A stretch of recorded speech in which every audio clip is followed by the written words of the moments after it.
की आपल्या सरकारांचं म्हणणं असं आहे की भाजप हा शिवसेनेला किंवा इतर भाजप हा शिवसेनेला किंवा इतर पक्षांना संपवायला निघाला. शिवसेनेला नाही, शिंदे गटाला. शिंदे गटाला त्यांच्या गटाला असेल. आम्ही योग्य वेळी बाहेर पडलो.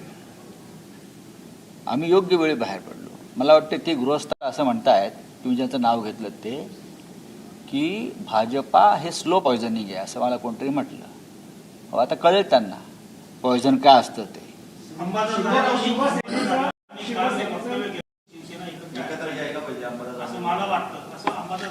हा बरोबर आहे, हे प्रत्येकाचं व्यक्तिगत मत असू शकतं. मलाही असं अनेकदा वाटतं की जर कोणाला पश्चाताप झाला असेल, आता ज्या पद्धतीनं भारतीय जनता पक्ष यांचं मर्दन करताय, अपमानित करताय, जर की नाही आपल्याकडून चूक झाली, आम्हाला भ्रमात ठेवलं, आम्ही बहकलो, तर त्यांनी उद्धव ठाकरे यांच्या नेतृत्वाखाली मागे यायला पाहिजे. मुळात शिंद्यांबरोबर जे लोक आहेत तो पक्ष नाहीच आहे ना. निवडणूक आयोगाच्या भ्रष्ट कारभारामुळे त्यांना तात्पुरतं चिन्ह मिळालेलं आहे आमचं, आणि सुप्रीम कोर्टाच्या दिरंगाई वृत्तीमुळं खटला चालत नाही. ज्या दिवशी खटल्याचा निकाल लागेल तो खटल्याचा निकाल आमच्या बाजूनच लागेल, आणि तो आमच्या बाजूनं लागेल म्हणून त्या निकालाला सारख्या तारखा दिल्या जात आहेत. घटनेनुसार पक्ष आणि चिन्ह आम्हालाच मिळणार आहे. पण आता जर कोणाला असं वाटत असेल तर उद्धव साहेबांशी चर्चा करून त्यांनी मागे फिरलं पाहिजे. पण काही लोकांना नक्कीच प्रवेश मिळणार नाही.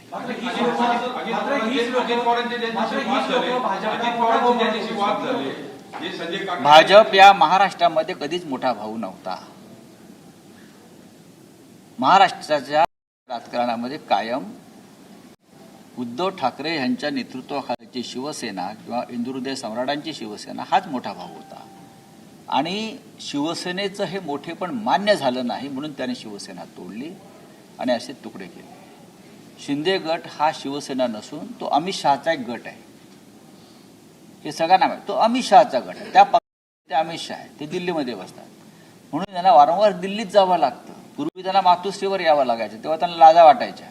आता दिल्लीत जाऊन तिथे अमित शहाच्या कृष्ण मेनन रोडवरच्या बंगल्याच्या हिरवळीवरती पांढऱ्या पॅन्टी घालून बसतात आणि उठताना ढुंगणाला गवत लागलं असं त्यांच्या, असं त्यांना ते थांबावं लागतं.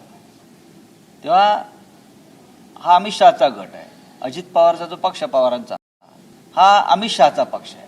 हे पक्ष नाही, ते त्यांचे गट आहेत, अमित शहाने निर्माण केलेले गट आहेत. नाही, मला बघा, हा त्यांचा अंतर्गत विषय, मी त्याच्यावरती का बोलावं. पण मी वारंवार सांगतो की अजित पवारांचा जो पक्ष आहे तो भविष्यात राहणार नाही. स्वतःची आणि स्वतःच्या पक्षाची चिंता करावी, स्वतःच्या पक्षाला भावपूर्ण श्रद्धांजली अर्पण करण्याची असं कोण? विखे पाटील. ठीक आहे, विखे पाटील हे आमच्यामध्ये सुद्धा आले होते, ते आमच्या पक्षातून गेले, तेव्हा आम्ही त्यांना श्रद्धांजली वाहिली. अनेक पक्ष फिरून आलेल्या माणसानं आमच्यासारख्या शिवसेनेतल्या निष्ठावंतांवर बोलू नये, हा निष्ठेचा अपमान ठरेल.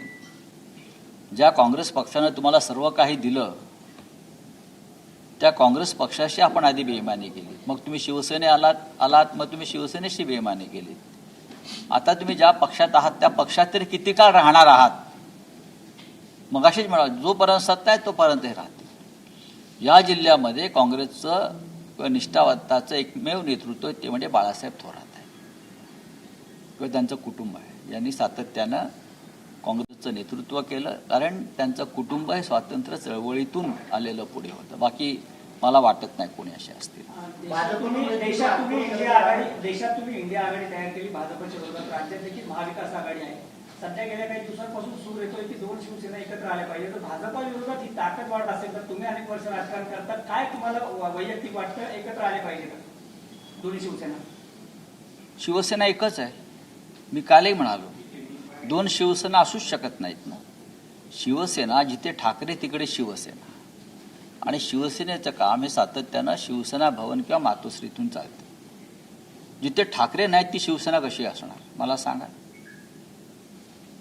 मी मगाशी असं आपल्याला सांगितलं की ज्यांना पश्चाताप झाला असेल, ज्यांच्यातला स्वाभिमान जागा झाला असेल, ज्यांना अशी खात्री पटली असेल की भारतीय